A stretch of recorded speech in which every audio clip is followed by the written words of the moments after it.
Dear teachers, welcome to JS in English Learning. We are with Unit 3 of the revised PGTRB syllabus, and we are discussing Charles Lamb's essay, The South Sea House. What is this South Sea House? The South Sea House அப்படிங்கிற ஒரு சின்ன pros passage, சின்னன்னு சொல்ல முடியாது, ரொம்ப நிறைய details இந்த எஸ்ஏக்குள்ளார இருக்கு. Charles லேம் ஏன் இந்த எஸ்ஏ எழுதினார் அப்படின்னு பார்த்தீங்கன்னா, அவர் ஒர்க் பண்ண ஒரு place the south C house. What is that place அப்படின்னு பார்த்தீங்கன்னா, it is a commercial concern. அது ஒரு பிஸ்னஸ் சென்டர். அது வந்து ஏறக்குறைய ஒரு பேங்க் மாதிரி. The South Sea House is a bank. And when Charles Lamb visits it for the second time, இரண்டாம் முறையாக இப்போ ஒரு பல வருடங்களுக்கு பின்பு அந்த இடத்துக்கு போகும்போது அதனுடைய நிலைமை வந்து மிகவும் மோசமான நிலைமையில இருந்தது. யாருமே அங்க போகாம, அப்படியே போனாலும் அங்க வெகு சிலரே போய் கொண்டிருந்தார்கள். ஆனால் கடந்த காலத்தில் த சவுத் சி ஹவுஸ் அப்படிங்கிறது ரொம்ப பெரிய பிசினஸ் சென்டராக இருந்தது. மக்கள் கூட்டம் நிரம்பி வழிந்த ஒரு இடமாக இருந்தது. அதனால நம்ம எப்பொழுதுமே நம்ம ஆத்தர் வந்து அப்படியே ரெமினிசன்ஸ்லயே இருப்பாரு. He will be in nostalgic mood. அப்படியே கடந்த காலத்தை ஒரு இடத்த போவாரு, அந்த இடத்துல இருந்து அவரு கடந்த கால நினைவுகளுக்கு போவார். அந்த மாதிரி தான் இப்ப என்ன பண்ணியிருக்காரு அப்படின்னா, இந்த சவுத் சி ஹவுஸ் அப்படிங்கிற இடத்த சார்ல்ஸ் லேம் விசிட் பண்றாரு ரொம்ப வருடத்திற்கு பின்பு. அப்ப அந்த ரொம்ப வருடத்திற்கு பின்பு அவர் அந்த இடத்துக்கு போகும்போது அந்த இடம் ஒரு டெசலேட்டட் கண்டிஷன்ல இருக்கு. டெசலேட்டட்னா யாரும் போகாமல், யாகமேனா அப்படின்னா அதிகப்படியாக போகாமல் வெறு சிலரே போகிறார்கள். அங்க பாத்தீங்கன்னா நிறைய தூசு படிந்து, அந்த ஒரு பேங்க் அப்படின்னா அந்த பேங்க்ல அந்த காலத்துல எல்லாம் பாத்தீங்கன்னா அந்த பேங்கிங் புக்ஸ் எல்லாம் இருக்கும் இல்லையா, லெட்ஜர்ஸ், அது எல்லாமே தூசு படிந்து மிகவும் மோசமான நிலைமையில இருந்தது. ஆனால் ஒரு காலத்துல it was very very busy business concern. And நம்ம சார்ல்ஸ் லேம்புக்கும் அதுக்கும் என்ன சார் சம்பந்தம் அப்படின்னு ஒரு கொஸ்டின் வரும் இல்லையா. அப்ப சார்ல்ஸ் லேம்ப் பாத்தீங்கன்னா he worked in south C house. அவர் அந்த சவுத் சி ஹவுஸ் அப்படிங்கிற அந்த பிசினஸ் கன்சர்ன்ல ஒர்க் பண்ணி இருக்கிறாரு. என்னவா ஒர்க் பண்ணாரு அப்படின்னா, he was working there as a examiners. He was there working as a clerk in the examiner's office at South Sea House from September 1791 to February 1792. அவரு ஒரு கிளர்க்கா work பண்ணியிருந்தார். என்னவா ஒர்க் பண்ணியிருந்தார் teachers? What did he work as? He worked as a clerk. ஏன்னா அது மாதிரி தான் நமக்கு ஜென்ரலா கொஸ்டின் கேட்பாங்க, ரொம்ப பர்டிகுலரைஸ்டு விஷயங்கள் இருக்காது. he worked as a clerk, account clerk மாதிரி அவர் ஒர்க் பண்ணாரு. அதாவது நீங்க ஆபீஸ் எல்லாம் பாத்தீங்கன்னா, இந்த பேங்க்ல எல்லாம் பாத்தீங்கன்னா பில் எல்லாம் சரியா பாஸ் ஆயிருக்கா அப்படின்னு செக் பண்றதுக்காக கிளர்க்ஸ் இருப்பாங்க. எல்லாமே டாக்குமெண்ட்ஸ் எல்லாம் சரியா இருக்கா இல்லையான்னு பார்ப்பாங்க. அந்த மாதிரி பணி செய்யக்கூடிய ஒரு கிளர்க்காக அவர் இருந்திருக்கிறார். ஏறக்குறைய செப்டம்பர் 1791 முதல் பிப்ரவரி 1792 வரை ஒர்க் பண்ணி இருந்திருக்கிறார். அப்போ அவரு இங்க ஒர்க் பண்ணும்போது அவரால் அந்த வேலைகளை செய்து முடிக்க முடியாத அளவுக்கு மக்கள் அலைமோதி கொண்டிருந்தார்கள். ஏன்னா இன்னைக்கு நம்ம பேங்க்ல பாத்தீங்கன்னா from the creamy layer to the downtrodden, people are thronging at the bank in order to get some loan or some benefits. ஏன் இப்ப சாமானிய மனிதன்ல இருந்து ரொம்ப ரிச்சா இருக்கிற மக்கள் எல்லாருமே பேங்க்குக்கு போறாங்க. அதுவும் மண்டே அந்த மாதிரி வார துவக்க நாட்களில் பார்த்தீங்கன்னா பேங்க்ல கூட்டம் அலைமோதும். அந்த மாதிரி அலைமோதி கொண்டு இருந்த ஒரு இடம் தான் சவுத் சி ஹவுஸ். சரி, இந்த சவுத் சி ஹவுஸை பத்தி ஒரு சில இன்ஃபர்மேஷன் பார்த்துட்டு போயிடுவோமே. சரி, இந்த சார்ல்ஸ் லேம்ப் வந்து இந்த சவுத் சி ஹவுஸை பத்தி வேற எங்கேயாவது சொல்லியிருக்காரு அப்படின்னா, he wrote a letter to his friend by name James White, who was the author of a letter of Sir John Falstaff அப்படிங்கிறது. அப்ப அந்த ஜேம்ஸ் ஒயிட் அப்படிங்கிறவருக்கு எழுதின கடிதத்துல இந்த சவுத் சி ஹவுஸை பத்தியும் தன்னுடைய ஒர்க் எக்ஸ்பீரியன்ஸை பத்தியும் சொல்லி இருக்கிறார். சரி, அதுல இருக்கக்கூடிய ஒரு சில இன்ஃபர்மேஷன் எடுத்துக்கோமே, ஏன்னா நமக்கு இந்த எஸ்ஏ புரிஞ்சுக்கிறதுக்கு அது தேவைப்படும். இந்த சவுத் சி ஹவுஸ் அப்படிங்கிறது என்ன மாதிரி ஒரு இடம் அப்படின்னா, it was a great commercial and financial undertaking. அது ஒரு கமர்ஷியல் பில்டிங். அங்க நிறைய பினான்சியல் டிரான்சாக்ஷன் நடந்து கொண்டிருந்தது. சரி, இந்த சவுத் சி ஹவுஸ் எப்போது எஸ்டாப்ளிஷ் பண்ணப்பட்டது அப்படின்னு கேட்டீங்க. It was establish by Earl of Oxford in the year 1710. Earl of Oxford, அந்த ஆக்ஸ்போர்டில் இருந்த ஒரு பிரபு, அந்த ஆக்ஸ்போர்ட் அப்படிங்கிற இடத்துல வசித்த ஒரு பிரபு, ஏர்ல் அப்படின்னாவே அந்த பிரபு ரேஞ்சில் அரிஸ்டோக்ரேட் ரேஞ்ச். அப்ப அவர் என்ன பண்ணாரு அப்படின்னு கேட்டீங்கன்னா, he established a business concern. ஒரு பேங்கிங் மாதிரி ஒரு கன்சர்னை ஓபன் பண்ணாரு. எதுக்கு அப்படின்னு கேட்டீங்கன்னா, டு ஃபெசிலிட்டேட் மர்ச்சன்டிஸ், வணிகத்தை, அந்த வணிகத்திற்கான முதலீடு, அந்த முதலீட்டுல இருந்து வரக்கூடிய வட்டி, இன்வெஸ்ட்மெண்ட், அதற்காக. ஓகேங்களா? அப்ப இந்த ஒரு பிசினஸ் கன்சர்ன் ஓபன் பண்ணோன்னு, எந்த ஒரு பிசினஸ் கன்சர்ன் இன்னைக்கு ஓபன் பண்ணீங்கனாலும் சரி, அது பேங்கா இருந்தாலும் சரி, பிரைவேட் பேங்கா இருந்தாலும் சரி, கவர்மெண்ட் பேங்கா இருந்தாலும் சரி, இல்ல சிட் ஃபண்டா இருந்தாலும் சரி, மக்கள் என்ன பண்றாங்க அப்படின்னா, கொஞ்சம் ஆசை காட்டிட்டீங்கன்னு வச்சுங்களேன், உங்களுக்கு நிறைய இன்ட்ரெஸ்ட் கொடுக்குறோம் அப்படின்னு சொன்னா என்ன பண்ணுவாங்க, மக்கள் இருக்கிற பணத்தை எல்லாத்தையும் கொண்டு போய் கொட்டி அங்க ஷேர்ஸ் வாங்குவாங்க. இந்த ஷேர்ஸ் வாங்கினோன்னு என்ன பண்ணுவாங்கன்னா, ஒரு 10 வருஷம் இங்க இன்வெஸ்ட் பண்ணுங்க, 10 வருஷத்துக்கு அப்புறம் இது ட்ரிபிள் ஆகும், இல்ல 4 டைம்ஸ் 5 டைம்ஸ் த கேபிட்டல் உங்களுக்கு கொடுப்போம்னு சொன்னா மக்கள் என்ன பண்ணுவாங்க, பேராசையில் கொண்டு போய் காசை கொட்டுவார்கள். சரிங்களா டீச்சர்ஸ், இது புரிஞ்சுதா? ஆனா அப்படி கொட்டும் போது இந்த பிரைவேட் கன்சர்ன்ஸ் என்ன பண்ணுவோம், சில நேரம் செக் ஃபண்ட்ஸ் எல்லாம் என்ன பண்ணுவாங்க, அந்த நம்ம கேட்கிற மாதிரி பணத்தை திருப்பி கொடுத்துருவாங்களா, கொடுத்த வாக்குறுதிகள் நிறைவேற்றுவாங்களா? ஒரு சில கன்சர்ன்ஸ் இருக்காங்க, என்னன்னா ரொம்ப அதிகமா சொல்ல மாட்டாங்க. நீங்க 1 லட்சம் இன்வெஸ்ட் பண்ணீங்கன்னா at the end of the first year உங்களுக்கு 1,06,000 தரோம்னு சொன்னாங்க. அது நாமினல்னு வச்சுக்கோங்க, 1,03,000, 1,06,000. இல்ல நீ 1 லட்சம் போடுங்க, 2 லட்சமா தரேன் அப்படின்னு சொன்ன பேங்கிங் கன்சர்ன், இந்த கமர்ஷியல் கார்பரேஷன்ஸ் என்ன பண்ணிட்டாங்க, இழுத்து மூடிட்டு ஓடி போயிட்டாங்க, காசு சுருட்டிட்டு. அதே மாதிரிதான் அங்க ஒர்க் பண்ண ஒரு சிலருடைய பேராசையினால் என்ன ஆச்சு, the South Sea House was actually bankrupted. This is called the big bubble. அத பத்தி இந்த எஸ்ஏல மென்ஷன் பண்ணியிருக்காரு. There was a big bubble. Bubble அப்படின்னு சொன்னீங்க, it's a scam. What do you mean by bubble, teachers? It was a scam. Financial scam, ஒரு fraud. என்ன பண்ணாங்க, காசெல்லாம் வாங்கிட்டு சுருட்டிட்டாங்க. அப்ப மக்களுக்கு கம்பியை நீட்டி விட்டார்கள். அப்ப கம்பியை நீட்டு விட்ட பிற்பாடு இந்த மக்களுக்கு கவர்மெண்ட் கிட்ட போய் நின்னாங்க. கவர்மெண்ட் என்ன பண்ணாங்க, பரவாயில்ல கவலைப்படாதீங்க, நாங்க கொஞ்சம் உங்களுக்கு ஏதாவது பார்த்து செய்யறோம் அப்படின்னு சொல்லி அவங்களுக்கு ஏதோ கொஞ்சம் அனுவிட்டி தரோம், இயர்லி கொஞ்சம் ஏதாவது பணம் உங்களுக்கு நாங்க தரோம் அப்படின்னு சொன்னாங்க. Are you there, teachers? அந்த மாதிரி ஒரு இடம். அப்ப அந்த பபுளுக்கு முன்னாடி it was very very prosperous, but after the bubble, after that scam, after that big bankruptcy, என்ன ஆச்சு, அந்த திவாலான பின்பு அந்த இடத்திற்கு நிறைய மனிதர்கள் போகவில்லை. போகாத போது என்னாச்சு, அந்த கன்சர்னை கம்ப்ளீட்டா இழுத்து மூடல, அது இருந்தது, ஆனால் மக்கள் அந்த மீது உள்ள நம்பிக்கை இழந்தார்கள்.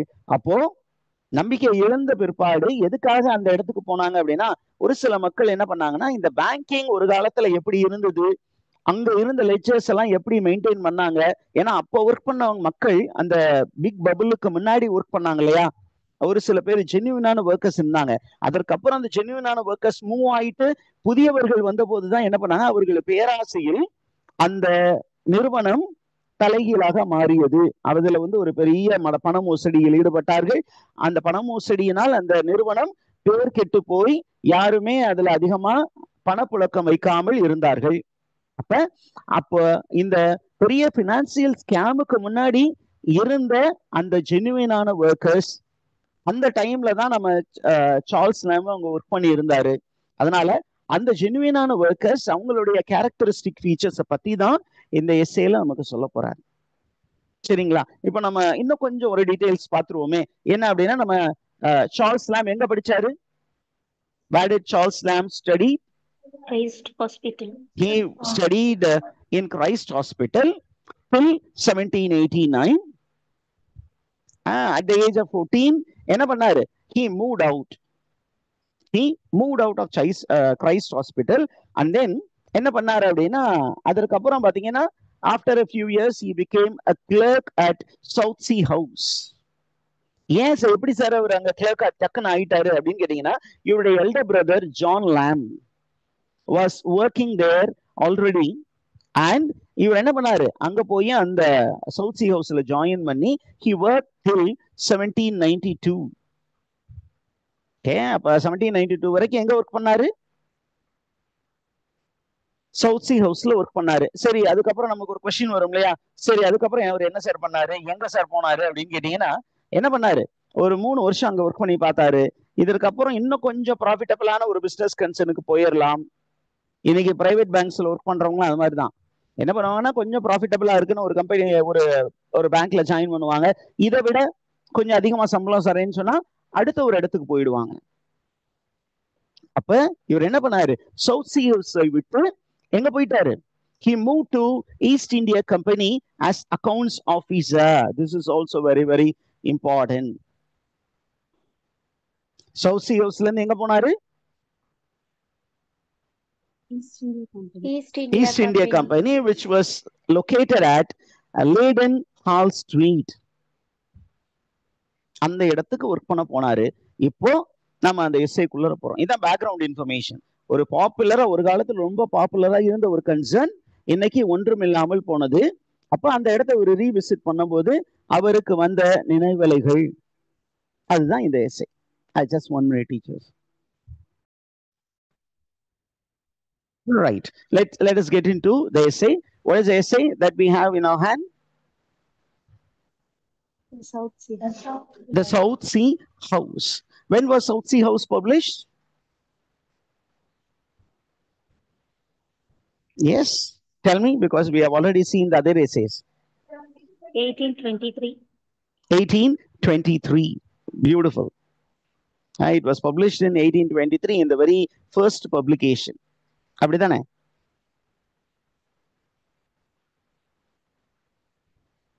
Very good. அப்ப 1823ல எழுதப்பட்டது. இப்போ நமக்கு தொடங்கும் போதே பாருங்களேன், he is getting the attention of the reader. He is writing it for the future readers. அப்போ அவர் எழுதின போது நம்மள மைண்ட்ல வச்சு தான் எழுதியிருக்காரு. பிற்காலத்தில் நம்முடைய எஸ்ஸேவை படிப்பாங்க அப்படின்னு சொல்லும்போது என்ன சொல்றாரு, reader in the eye passage from the bank. He is pointing at the bank. ஏன் அந்த பேங்க் சொல்றாரு, in the eye passage of the bank. நீங்க கடந்து போறீங்க இல்லையா, in the eye passage from the bank where thou has been received thy half yearly dividend. அப்ப அந்த bank, the reader வந்து யார மைண்ட்ல வச்சுட்டு பேசுறாரு அப்படின்னா, he is keeping in mind those people who have invested in the South Sea House and who are getting half yearly dividend. half yearlyனா 6 மாசத்துக்கு ஒரு தடவை அவங்க போட்ட முதலுக்கு ஒரு சில இன்ட்ரெஸ்ட் கொடுப்பாங்க. அந்த இன்ட்ரெஸ்ட்டை வாங்குவதற்கு என்ன பண்ணுவாங்க அப்படின்னா, மக்கள் வந்து பேங்க்குக்கு போவாங்க. இன்னைக்கு நம்ம கான்டெக்சுவலைஸ் பண்ணி பார்க்கணும்னா, நம்ம போஸ்ட் ஆஃபீஸ் அப்படின்னு ஒரு கான்செப்ட் இருக்கு நம்ம வேர்ல்டுல. ரொம்ப பாப்புலரா போயிட்டு இருக்க ஒரு கம்பெனி, ரொம்ப காலமா இருக்கு, ரொம்ப ஏஜ் ஓல்டு பேங்கிங் கான்செப்ட்னு வச்சுக்கோங்களேன். அதுல இருந்து தான் அப்புறம் மற்ற பேங்கிங் கான்செப்ட்லாம் வந்தது. இப்போ அதுல இன்வெஸ்ட் பண்றாங்க, மக்கள் நம்பி இன்வெஸ்ட் பண்றாங்க. அப்ப என்ன பண்றாங்க, ஒரு அமௌண்ட் இன்வெஸ்ட் பண்ணிட்டு அதுல இருந்து டிவிடெண்ட் வாங்குறதுக்கு வருவாங்க. இப்ப பென்ஷனர்ஸ் கூட சில சில கவர்மெண்ட் ஆபீஸ்ல ஒர்க் பண்ண பென்ஷனர்ஸ் எல்லாம் என்ன பண்றாங்கன்னா, அங்க போய் பேங்க் போஸ்ட் ஆஃபீஸ் மூலியமா தங்களுடைய பென்ஷனை வாங்க வருவாங்க. அப்ப அவங்க they are visiting it constantly but without very much attachment to the concern. ஒரு நம்ம ஒரு கன்சர்ன்ல இருந்து ஒரு விஷயத்த வாங்குறோம் அப்படிங்கும் போது அது மேல ஒரு பெரிய அட்டாச்மெண்ட் இருக்கணும் இல்லையா. ஆனா என்ன சொல்லுவாங்க, இது என்ன சார் இவ்வளவு மோசமா இருக்கு பில்டிங் அப்படின்னு சொல்லிட்டு ஒரு வெறுப்பு உணர்வோடு அவங்களுடைய காசு மட்டும் வாங்குறதுக்கு அந்த இடத்துக்கு வராங்க இல்லையா. அப்போ இவர் சொல்றாரு, நானும் இங்கதான் இருக்கிறேன், நானும் இங்கதான் வந்திருக்கேன். அவர் எதுக்காக இங்க வந்திருக்காரு, what is the purpose of Charles Lamb in visiting South C House after very many years அப்படின்னு பாத்தீங்கன்னா ரொம்ப தெளிவா சொல்றாரு. நான் எதுக்கு இங்க வந்திருக்கேன் அப்படின்னா, நானும் உங்களை மாதிரி தான், நீங்க ஹாஃப் இயர்லி டிவிடெண்ட் வாங்க வந்திருக்கீங்க. But okay, I have come here because I have worked here. I have worked here and I love this place. அந்த பிளேஸை திருப்பியும் பார்க்கலான்னு வந்திருக்கேன். அங்க இவர் ஒரு மனிதரிடம் பேசுறாரு இல்லையா, அந்த ரீடர் என்ன மாதிரி இருக்காரு அப்படின்னு பாத்தீங்கன்னா, how does the reader appear? The reader appears to be a lean annuitant. Lean annuitant. Annuitant தான் annual interest வாங்கக்கூடிய ஒரு மனிதன். பட் அவருடைய appearance எப்படி இருக்கு? Very, very lean. Are you the teachers? Did you get that? Understand பண்ணிட்டீங்களா? Yes, sir. Then he speaks about the location of South Sea House. Where is South Sea House located? அப்படின்னு பாத்தீங்கன்னா இங்க அழகா சொல்றாரு. It is located somewhere in the Threadneedle Street. Okay, it is somewhere near Threadneedle Street. Threadneedle Street. Okay, and then என்ன பண்றாரு அப்படின்னு கேட்டீங்கன்னா, I dare say thou hast often admired his magnificent portal. He is speaking about the structure of the building. அந்த building எப்படிப்பட்ட building இருக்கு அப்படின்னா, it is a very big building. It's a magnificent building. என்ன மாதிரி building on teachers? கொஞ்சம் அப்படியே repeat பண்ணீங்கன்னா கொஞ்சம் நல்லா இருக்கும், மைண்ட்ல டக்குன்னு உள்ள போடி வரும். Magnificent. Magnificent. Magnificentனா பயங்கரமான, மிகவும் பயங்கரமான ஒரு பில்டிங். அப்போ அதனுடைய ஸ்ட்ரக்சர் வந்து ரொம்ப பயங்கரமா இருந்தது. It was a very big building அப்படின்னு அவரு நமக்கு தெளிவா சொல்றாரு. அப்போ ஒரு சாதாரண பில்டிங்ல ரொம்ப பெரிய பில்டிங். ஓகே, ஆனா இன்னைக்கு அது எப்படி இருக்கு அப்படின்னு கேட்டீங்கன்னா, it looks like a graveyard. Why a graveyard? Because கவனிப்பாரற்று இருக்கிறது.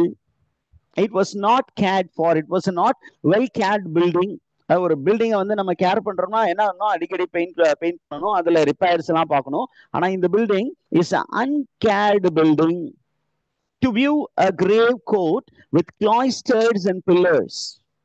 அது எப்படி இருக்கா? It is like a cloistered convent and with very big pillars. And one wordல இந்த பில்டிங் உடைய கண்டிஷனை டிஸ்கிரைப் பண்ணோம்னா, he says it's in a state of desolation. What is the state of that building, teachers? Desolation. What do you mean by desolation, teachers?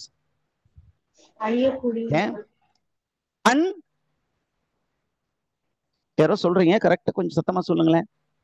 Unoccupied. Desolateனா unoccupied. Okay. It is in a state of unoccupied condition. அந்த மாதிரி condition இருக்கு. அதிகமான ஆட்கள் இல்ல, ரொம்ப கம்மியாவே ஆட்கள் அங்கே இருக்கிறார்கள். அப்போ ஒரு பெரிய பில்டிங், ஆனா அங்க உள்ள ஆட்கள் மிகவும் குறைவாக இருக்கிறார்கள் அப்படின்னு ரொம்ப வருத்தத்துல சொல்றாரு. இவ்வளவு பெரிய பில்டிங்ல எவ்வளவு பேர் இருக்கணும்? நிறைய பேர் இருக்கணும். ஆனா அவ்வளவு பேர் இங்க இல்ல. ஏறக்குறைய அது எம்டி மாதிரி தான் இருக்கு. எந்த மாதிரி எம்டியா இருக்கு அப்படின்னா, அதுக்கு நம்மால ஒரு கம்பாரிசன் சொல்ல போறாரு. He is going to give an allusion. What is that allusion அப்படின்னு பாத்தீங்கன்னா, he is referring to a poem. A poem written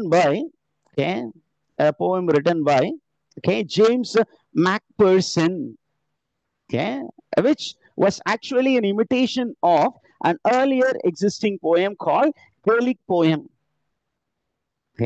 It is something like Balukluta அப்படின்னு இருக்கா? It's like Balukluta. Baluklutan இருக்கா?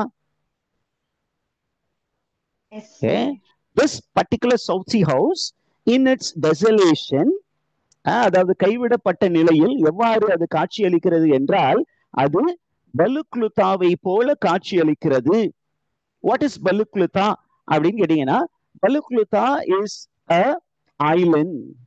It's a south island which is somewhere in New Zealand. New Zealand, it's a group of island. அதுல ஒரு south Island அப்படின்னு ஒரு Island இருக்கு. அந்த Island வந்து ஒரு காலத்தில் கைவிடப்பட்டது. மனிதர்கள் எல்லாம் அதை அபேண்டன் செய்து விட்டு ஓடிவிட்டார்கள். அந்த இடத்தை விட்டுட்டு ஓடிட்டாங்க. அப்ப அது எப்படி இருந்ததுதான்?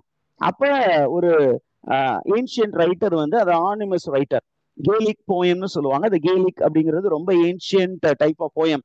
அப்ப அந்த ரைட்டர், அந்த ரைட்டருடைய நேம் கூட இங்க கொடுத்துருக்காங்க கீழே, நான் அதை பார்க்காம விட்டேன் பாருங்க. It is ocean. Ocean, OSSIAN. Ocean அப்படிங்கிறவர் ஒரு கேலிக் டைப் ஆஃப் போயம் எழுதியிருந்தாரு. அதுல என்ன சொல்லியிருந்தாருன்னா, நான் அந்த இடத்துக்கு போனேன், அங்க பாத்தீங்கன்னா நிறைய பில்டிங்ஸ் இருந்தது, ஆனால் உள்ளே மனிதர்கள் நடமாட்டம் இல்லாமல் அது வெறுமையாக காட்சி அளித்தது அப்படின்னு அவர் எழுதியிருந்தாரு. அந்த ஒரு போயத்தை படிச்சுட்டு 18th செஞ்சுரியில ஜேம்ஸ் மேக்பர்சன் என்பவர் இதே மாதிரி பலுக்லுதாவை பத்தி ஒரு போயம் எழுதியிருந்தாரு. இப்ப இதெல்லாம் எதுக்கு சார் ரெஃபரன்ஸா சொல்றாரு அப்படின்னா, அந்த போயத்துல மேக்பர்சன் சொன்ன போயத்துல அதற்கு முன்னாடி ஓசியான் அப்படிங்கிறவர் எழுதின கேலிக் போயத்துல எவ்வாறு பலுக்லுதா அபேண்டன்ட் பிளேஸா இருந்ததோ அதே மாதிரி ஒரு அபேண்டன்ட் பிளேஸா தான் எதுவும் இருக்கு, South Sea House. South Sea ஹவுஸும் இருக்கிறது அப்படின்னு சொல்லி நமக்கு வந்து he is speaking about the present condition of South Sea House. South C house உடைய இன்னைய நிலைமை என்ன அப்படின்னு நமக்கு அப்படியே ஒரு விவிட் டிஸ்கிரிப்ஷன், ஒரு கிளியரான ஒரு பிக்சரிச் டிஸ்கிரிப்ஷன் கொடுக்குறாரு. ஓப்பனிங்லேயே நம்ம அப்படியே இவர் Charles lamp is known for that. நல்ல பிக்சரிஸ்கா ஒரு டிஸ்கிரிப்ஷன் அப்படியே அப்படியே விவிட்டா கொடுப்பாரு, கிளியர் கட் பிக்சர். இது சொல்லி முடிச்சுட்டு he is going to the past. Present condition சொல்லிட்டாரு. Now he is going to speak about the past glory of South Sea House.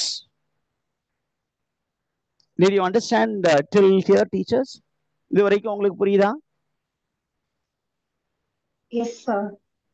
Now எப்படி சொல்றா பாருங்க, இன்னைக்கு யாருமே கேட்பாரற்ற இடமாக கிடக்கக்கூடிய இந்த இடம் ஒரு காலத்துல என்னவா இருந்தது அப்படிங்கும் போது ரொம்ப தெளிவா சொல்றாரு.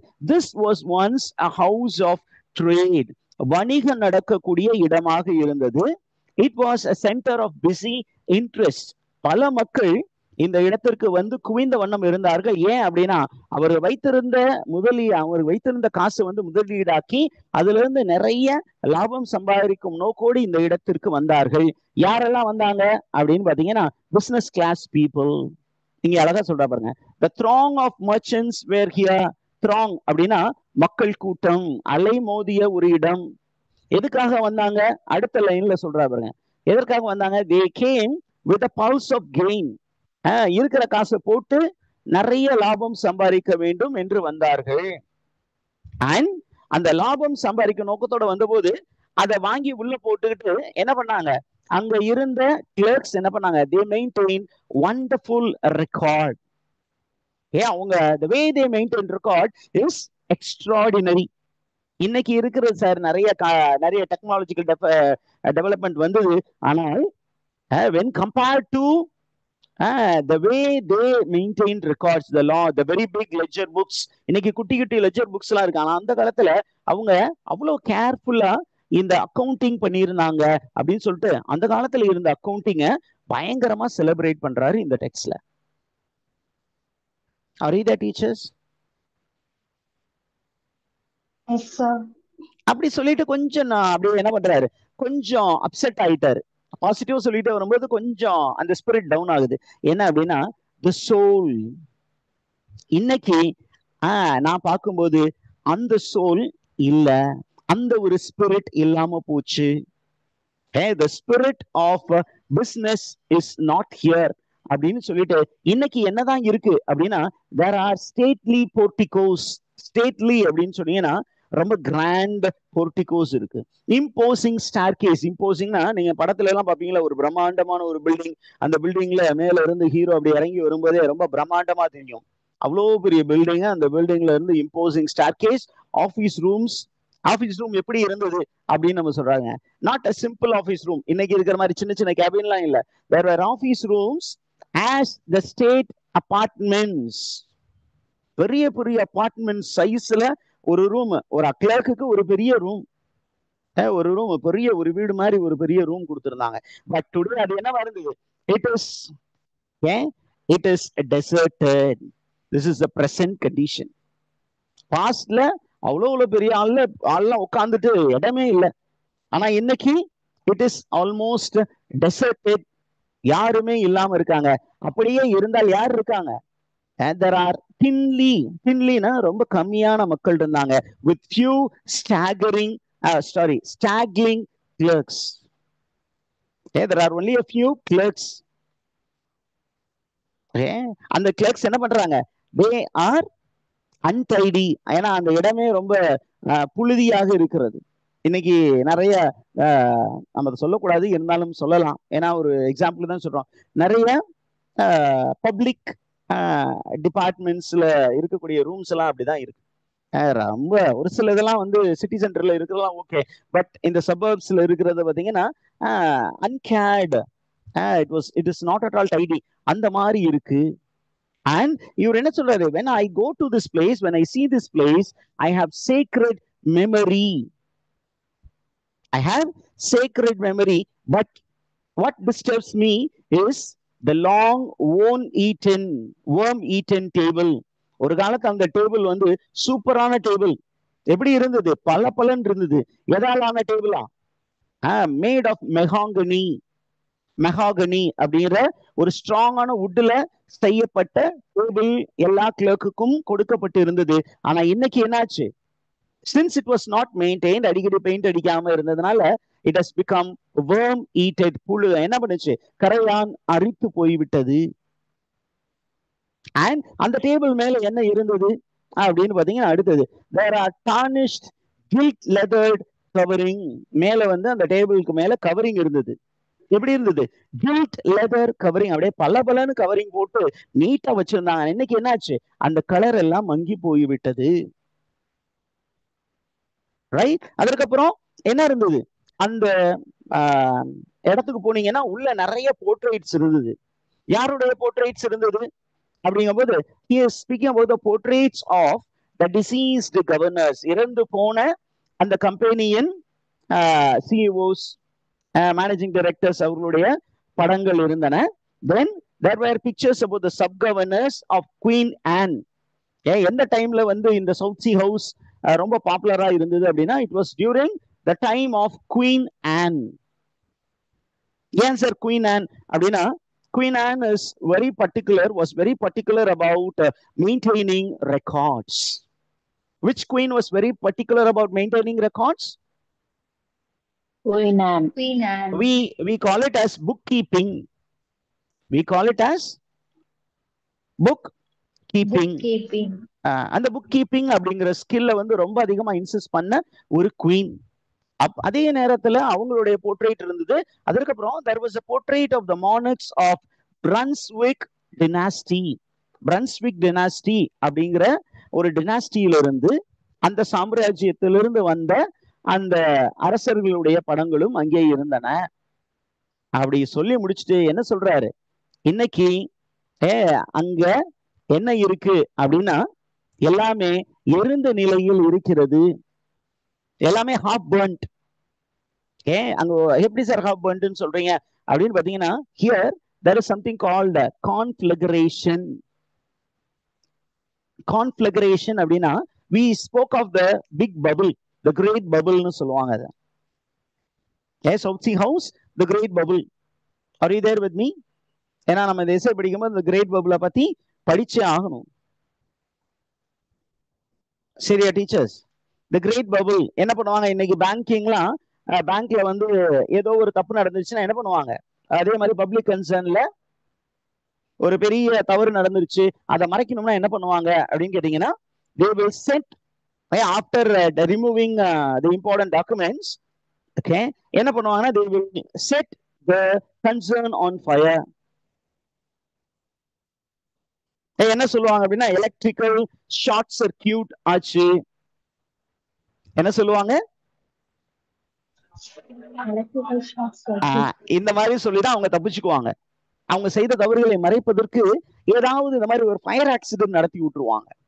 அப்ப அந்த ஃபயர் ஆக்சிடென்ட் அங்கே நடந்து இருக்கிறது, அதனுடைய சுவடுகள் அங்கே இருக்கின்றன. இப்ப அந்த காலத்துல இந்த ஃபயர் ஆக்சிடென்ட்க்கு முன்னாடி என்னெல்லாம் அங்க இருந்தது அப்படின்னா, there were lot of money which was invested here. அதை பத்தி அவர் சொல்லும்போது இங்க சொல்றாரு, dollars and pieces of 8 ones which laid here are no more. Dollars and pieces of 8. ஒரு காலத்துல இங்க பாத்தீங்கன்னா டாலர்ஸ் அண்ட் பீசஸ் ஆஃப் 8 நிறைய இருந்துச்சு. ஏன் அப்படின்னு கேட்டீங்கன்னா, அங்க பாத்தீங்கன்னா இங்க இருந்து இங்கிலாந்துல இருந்து அமெரிக்காவுக்கு போனாங்க மக்கள். அங்க அமெரிக்கால காலனிகள் அமைத்தார்கள். அங்க இருக்கக்கூடிய ரிசோர்சஸ் சுரண்டி அதுல இருந்து வரக்கூடிய லாபத்தை கொண்டு வந்து எங்க தான் இன்வெஸ்ட் பண்ணியிருந்தாங்க? சவுத் சி ஹவுஸ்ல இன்வெஸ்ட் பண்ணாங்க. அப்ப சவுத் சி ஹவுஸ் அப்படிங்கிறது it was the first concern. இதுல இருந்து தான் இங்கிலீஷ் ஈஸ்ட் இந்தியா கம்பெனி அப்படிங்கிற ஒரு கம்பெனியை உருவாச்சு. So it was the mother of English East India company. அப்ப அந்த கம்பெனியில நிறைய ஃபாரின் இன்வெஸ்ட்மெண்ட், இங்க டாலரை பத்தி சொல்லியிருக்காரு. டாலர் அப்படின்னா அமெரிக்கன் கரன்சியை இங்க கொண்டு வந்து போட்டிருந்தாங்க. அப்படி காசு நிறைய கடந்தது. ஆனால் இன்னைக்கு அந்த காசுகளின் சுவடுகள் இல்லை. அந்த காசுகள் என்ன சார் ஆச்சு அப்படின்னா அடுத்த லைன்ல சொல்றாரு, ஒரு மனிதனுடைய பேராசையினால் அல்லது ஒரு சில மனிதனுடைய பேராசையினால் அது காணாமல் போனது. அத எப்படி சார் நீங்க எங்க சொல்றீங்க அப்படின்னு கேட்டீங்கன்னா இங்க அண்டர்லைன் பண்ணிருக்காங்க. He is speaking about Memon. Memon அப்படின்னா காட் ஆஃப் வெல்த். பேராசையினால் என்ன நடந்தது? இந்த பணம் சுரண்டப்பட்டது. அறியுதா டீச்சர்ஸ்? இது புரிஞ்சுச்சா? Yes, sir. அந்த மாதிரி என்ன பண்ணாங்க, வேணுங்கிறத சுரண்டிட்டு அங்க இருந்த பணத்துல என்ன பண்ணாங்க, எல்லாத்தையும் தீக்கு இரையாக்கி விட்டார்கள். அப்ப அந்த தேய்க்கு இரையாக்கின சாயல் இங்கே இருக்கிறது. சரி சார், உண்மையான இந்த ஃபேமஸ் பபிள் எப்ப நடந்தது அப்படின்னு கேட்டீங்கன்னா இப்பதான் நடந்தது. In 1720. It occurred in 1720. It was a financial crisis. And இந்த financial crisisல காசு போட்ட மக்கள்லாம் ஐயோ லபோ திபோன்னு அடிச்சுக்கிட்டாங்க. ஆனால் அவர்களால் என்ன பண்ண முடியல. அந்த பணத்தை யார் அடித்தார்கள், யார் வந்து அந்த பினான்சியல் ஸ்கீம்ல இன்வால்வ் ஆனாங்க, அது ஒரு தனிநபரா அல்லது ஒரு கூட்டு முயற்சியா அல்லது கவர்மெண்டோட இன்வால்வ்மெண்ட் அதுல இருந்ததா அப்படின்னு கடைசி வரைக்கும் யாராலும் கண்டுபிடிக்க முடியவில்லை. ஆனா இவரு சார்ல்ஸ் லாம் சொல்லுவாரு, இப்போ ஒரு சில மக்கள் வந்து இந்த இடத்துக்கு போறாங்க. எதுக்காக போறாங்க அப்படின்னா 2 விஷயத்துக்காக போவாங்க. அடுத்தது அந்த செயலர் தான் சொல்ல போறாரு. மக்கள் அந்த டஸ்டியான பிளேஸ், அந்த டெசலேட்டட் பிளேஸ், அந்த டெலாபிடேட்டட் பிளேஸ் எதுக்கு போறாங்கன்னா, ஒண்ணு செயின்ட் ஆன் டைம்ல இருந்து அந்த புக் கீப்பிங் ஸ்கில், அந்த லெட்ஜர்லாம் எவ்வளவு அழகா தெரியுமா, மெட்டிகுலஸா ஹேண்ட் ரிட்டனா அந்த அக்கௌண்ட்ஸ் எப்படி வச்சிருக்காங்கன்னு தெரிஞ்சுக்கிறதுக்கு ஒரு சில பேர் போனாங்க. இன்னொரு பேரு இந்த ஸ்கேம் பண்ணுனது யாரு அப்படின்னு எப்படியாவது கண்டுபிடிக்கலாம், அதற்கான எவிடன்ஸ் ஏதாவது கிடைக்குமான்னு போய் பார்க்க போற ஒரு குரூப்பும் அங்க போறாங்க அப்படின்னு சொல்ல போறேன். Did you understand this essay, teachers, as of now? Yes, sir. Okay, we shall go for a break and get back. Okay.